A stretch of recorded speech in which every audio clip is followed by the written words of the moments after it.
Shri Rajawat LADCA जिला विधिक सेवा प्राधिकरण सर को बुलाना चाहूंगा कि वो स्टेज पे आए और संवाद करें।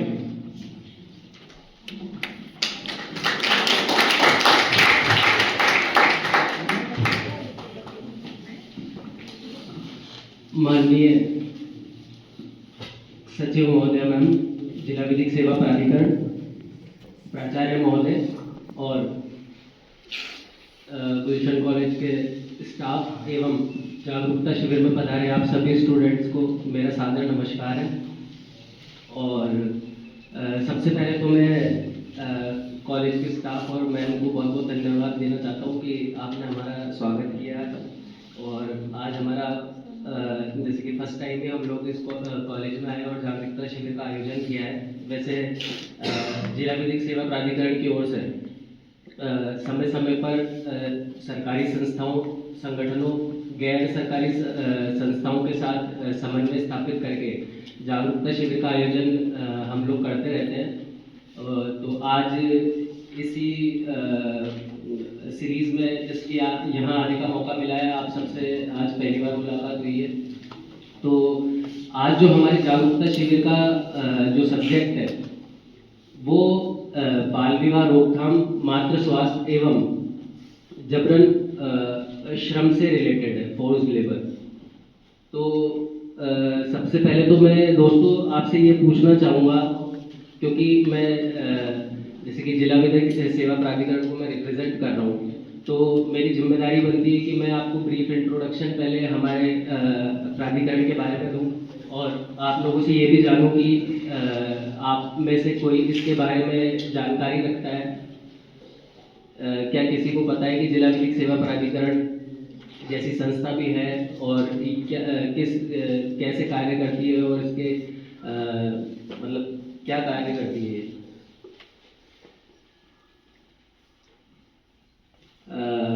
तो दोस्तों मैं बताता हूँ आपको कि जिला विधिक सेवा प्राधिकरण जो है ये एक सरकारी संस्था है जिसका उद्देश्य है निःशुल्क कानूनी सहायता प्रदान करना। 1987 में national legal service authorities act के तहत इसका गठन किया गया था, जो कि 3 चरणों में इनका गठन किया गया। राष्ट्रीय विधिक सेवा प्राधिकरण जो हमारी नेशनल लीगल सर्विस अथॉरिटी है नालसा,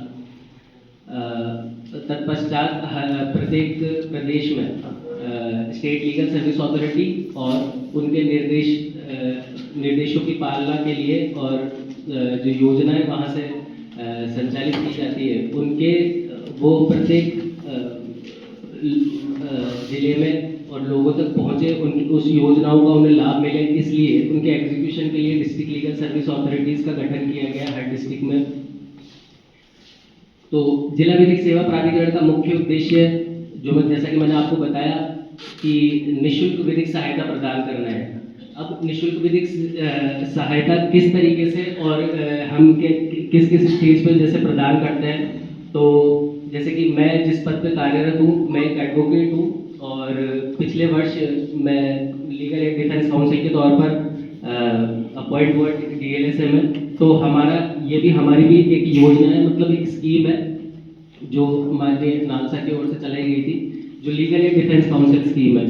इसके तहत जो भी जेल इनमेट्स है, मतलब जो जेल में बंदे ऐसे बंदी, इसके अलावा जो सेक्शन 12 में कैटेगरीज डिसाइडेड है, जैसे कि अनुसूचित जाति, अनुसूचित जनजाति, किसी डिजास्टर से इफेक्टेड लोग हैं और महिलाएं हैं, बुजुर्ग हैं, दिव्यांगजन हैं, बच्चे हैं, इनको किसी भी स्टेज पे अगर विधिक सहायता की जरूरत पड़ती है तो हम लोग इनका रिप्रेजेंटेशन ना सिर्फ कोर्ट में तो हम लोग करते ही है, कोर्ट में और प्री अरेस्ट स्टेज के टाइम पे यदि पुलिस स्टेशन में इनको किसी प्रकार की जरूरत पड़ती है वहाँ पर, उसके बाद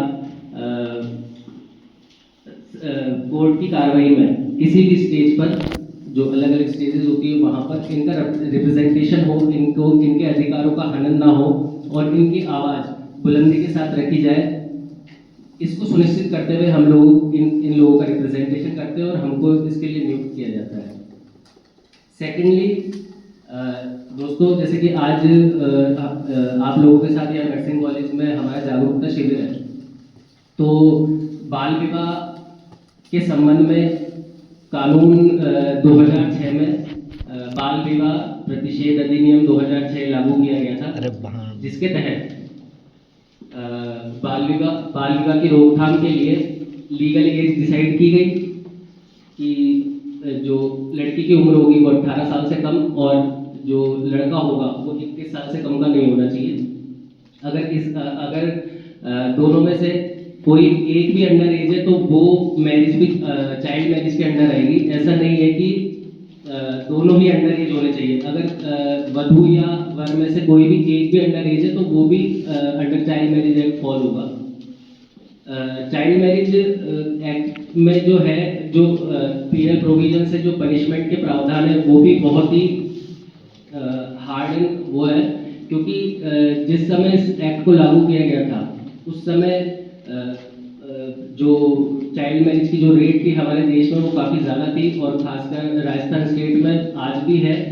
तो इस समस्या से हम काफ़ी टाइम से जूझ रहे हैं। तो इसकी रोकथाम एक हमारे समाज के लिए बहुत ज़रूरी थी, क्योंकि इसके जो साइड इफ़ेक्ट्स होते हैं, जैसे कि साइड इफ़ेक्ट्स ना सिर्फ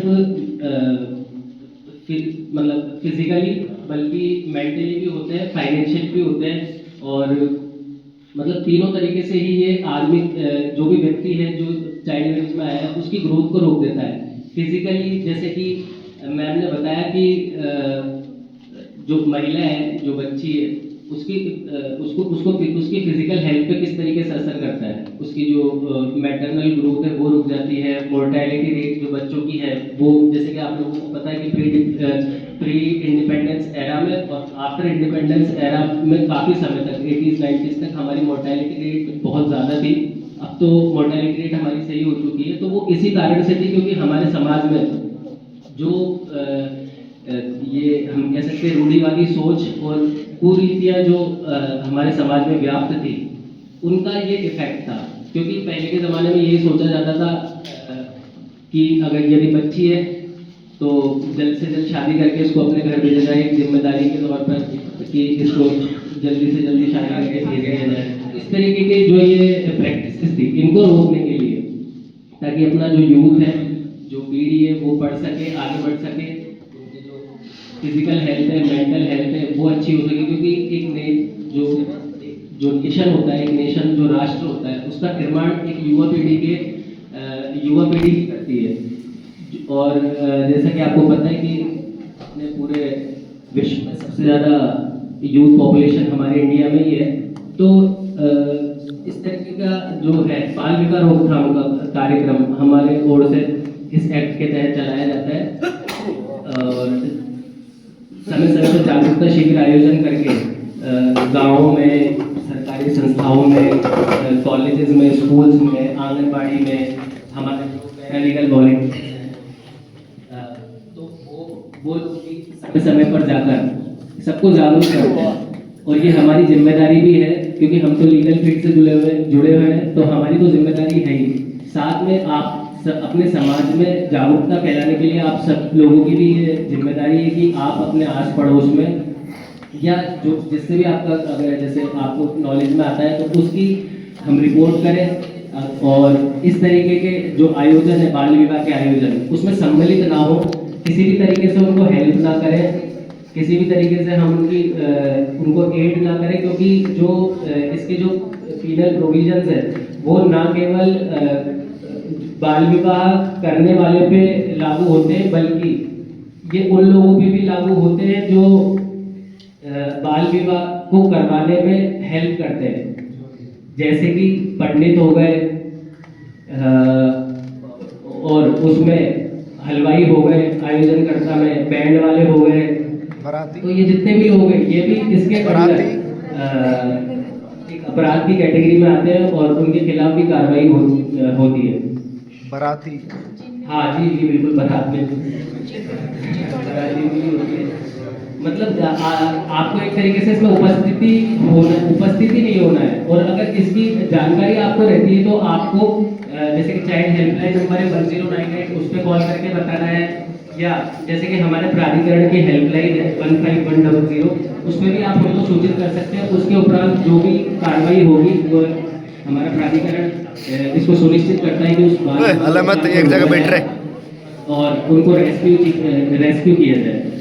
इसके उपरांत दोस्तों जैसे कि ब्रेक में तेरी वीडियो बननी है, तेरी वीडियो। फोर्स लेबर के बारे में मैं आपको बताऊं कि हमारे संविधान में जो पीछे है, मत देखे। आर्टिकल 23 में ये प्रोविजन दिया हुआ है जो हमारे फंडामेंटल राइट में आता है, जो हमारे मूल अधिकारों में आता है। और मेरा ऐसा मानना है कि हमारे जो मूल अधिकार है वो हम सबको पता होने चाहिए, क्योंकि हम अब एजुकेशन में तो ऊपर आ चुके हैं, आप सभी भी पढ़े लिखे लोग हैं, हमको तो पता होना चाहिए और साथ में हम लोगों को जागरूक भी करना है। तो अनुच्छेद 23 में ये प्रावधान है कि कोई भी व्यक्ति किसी भी व्यक्ति को बंधुआ मजदूर के तौर पे काम नहीं करवा सकता है। अब फोर्स लेबर के जो फॉर्म्स है वो किस तरीके से हो सकते हैं, और फोर्स लेबर का जो सबसे बड़ा जो मतलब विक्टिम बन जाते हैं वो मोस्टली जो मैंने देखा है कि जो बच्चे होते हैं, मोस्टली बच्चे होते हैं जिन जो या तो ऑर्फन होते हैं, मतलब अनाथ होते हैं, या ऐसे समाज के तबके से आते हैं जो काफ़ी पिछड़े हुए हैं। तो ऐसे बच्चे काफ़ी इस फोर्स लेबर का शिकार हो जाते हैं, क्योंकि काफ़ी ग्रुप्स ऐसे बने हुए हैं हमारे समाज में जो मतलब असामाजिक तत्व है, एक तरीके से क्रिमिनल्स हैं उनको कह सकते हैं। तो इनके बड़े बड़े रैकेट्स होते हैं, तो ये उसमें इन लोगों को, बच्चों को फंसा के और इनसे जबरन श्रम करवाना, उनसे भीख मंगवाना, इस तरीके के जो अपराध है ये करवाते हैं। तो हमको ऐसे बच्चों को रेस्क्यू करने के लिए या उनको जागरूक करने के लिए, समाज में जागरूकता फैलाने के लिए ये हमको ज़रूरी है कि हम इसको जानें। तो जैसे कि मैंने बता रहा हूँ आपको कि अगर ऐसा कोई आपके इनकाउंटर में आता है, आपको दिखता है कि यार यहाँ पे इस बच्चे से फोर्स लेबर कराया जा रहा है, या किसी व्यक्ति से कराया जा रहा है, या किसी महिला से फोर्स लेबर कराया जा रहा है, तो आप उसकी सूचना हेल्पलाइन पे तुरंत दे सकते हैं। और यदि आपको जैसे हेल्पलाइन से काफ़ी सारी हेल्पलाइन होगी आजकल, तो कई बार कन्फ्यूजन भी होता है, लेकिन आपको एक हेल्पलाइन नंबर जो है वो हमेशा याद रखें, क्योंकि वो एक तरीके से चाबी है। अगर आपने वहाँ उस चाबी को पकड़ लिया तो सारे ताले खुल जाएंगे। तो जिला विधिक सेवा प्राधिकरण जो है इस संबंध में विधिक सहायता देना हो और जागरूकता शिविर का कार्य करना हो, ये कार्य हमारे प्राधिकरण का होता है। फोर्स लेबर के बारे में मैंने आपको बता दिया। फोर्स लेबर में एक एक्ट भी है जो जबरन श्रम के विरुद्ध आया था, जो 1976 में ही आ गया था। उसके तहत भी यदि किसी व्यक्ति की जैसे ऐसे जानकारी मिलती है कि इसके द्वारा फोर्स लेबर कराया जा रहा है, तो उसके खिलाफ भी कानूनी कार्रवाई FIR दर्ज होगी और उसके खिलाफ भी हम केस दर्ज करवा सकते हैं। फोर्स लेबर का जैसे कि मैं फॉर्म की बात कर रहा था कि कैसे फोर्स लेबर को हम कर सकते हैं, तो ये फोर्स लेबर जो है, जैसे कि आपने किसी से कर्जा ले लिया, या आपने क्या मतलब किसी भी व्यक्ति ने किसी से कर्जा ले लिया और अब वो उस डेब्ट को चुका नहीं पा रहा है। तो पहले के ज़माने में जैसा होता था, अपने गांव वगैरह में आपने देखा भी होगा कि ज़्यादातर ऐसा ही होता था कि जो बड़े जमींदार वगैरह होते थे उनसे जो छोटे तबके के लोग होते थे और जो जिनके पास ज़मीन वगैरह नहीं होती थी, तो वो लोग उनसे उधार ले लेते थे। बाद में वो इतना ब्याज वगैरह लगा देते थे कि वो चुका नहीं पा रहे थे। तो वो एक्चुअली में केवल फिल्म और जो आपने देखे होंगे तो इनमें ही एग्जिस्ट नहीं करता, वो रियलिटी में भी एग्जिस्ट करता था। तो इस चीज़ को रोकने के लिए भी फोर्स लेबर के विरुद्ध कानून आया। और दूसरा जो है, किसी के दबाव में, जैसे कि किसी ने आपको किसी चीज़ की धमकी देके कि भाई मैं आपके परिवार को ख़त्म कर दूंगा या उसको ख़त्म कर दूंगा, तो इस तरीके का दबाव देके या धमकी देके भी काम जो करवाया जाता है वो भी फोर्स लेबर की कैटेगरी में आता है। तो हम इसके प्रति जागरूक रहें और अपने समाज के प्रति हमारी जिम्मेदारियों को भी समझें। और क्योंकि दोस्तों जो कानून और स्वास्थ्य जो है उनका उद्देश्य एक ही है कि हम अपने जो मानव गरिमा है और जीवन की रक्षा है इसको बनाए रखें। ये क्योंकि स्वास्थ्य और लीगल जो प्रोफेशन है ये काफ़ी सिमिलैरिटी इनमें मैं देखता हूँ, क्योंकि दोनों ही जो है लाइफ प्रोटेक्शन और उनके राइट्स की प्रोटेक्शन के लिए काम करते हैं और हमारी जिम्मेदारी भी है। और जैसे कि आप लोगों की है तो आपको कोई जैसे डॉक्टर से पहले कोई भी मरीज होता है तो उससे आपकी पहले इंटरेक्शन होता है। डॉक्टर्स तो फिर भी हाँ उनका लेवल अलग है, बट उन जो मरीजों से इंटरेक्शन होता है वो मेरे ख्याल में तो आप लोगों से पहले मरीजों का इंटरेक्शन होता है। उस समय पे आप उनकी काउंसलिंग कर सकते हैं, या जैसे कि वो आपको अगर जैसे महिला है और महिला नर्सिंग ऑफिसर है तो वो अच्छे से कनेक्ट होंगे तो उस टाइम आप उनकी काउंसलिंग कर सकते हैं, उनसे जान सकते हैं। अगर वो किसी अपराध से पीड़ित व्यक्ति है, मतलब महिला है या व्यक्ति है जो भी है, अगर वो व्यक्ति में किसी क्राइम का तो आप उसके बारे में जानें, उसको नोट डाउन करें, राइट करें। अगर आप उसकी किसी तरीके से भी हेल्प कर सकते हैं तो आप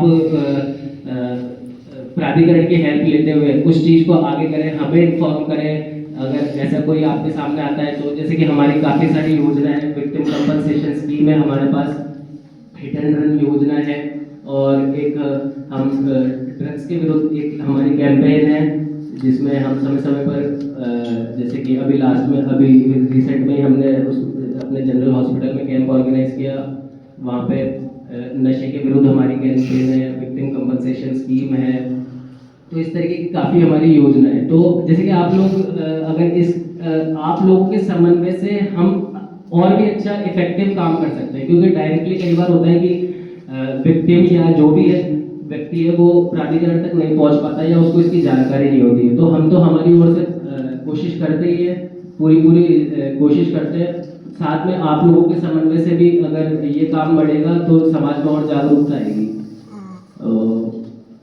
और बस मैं इतना ही कहना चाहता हूँ।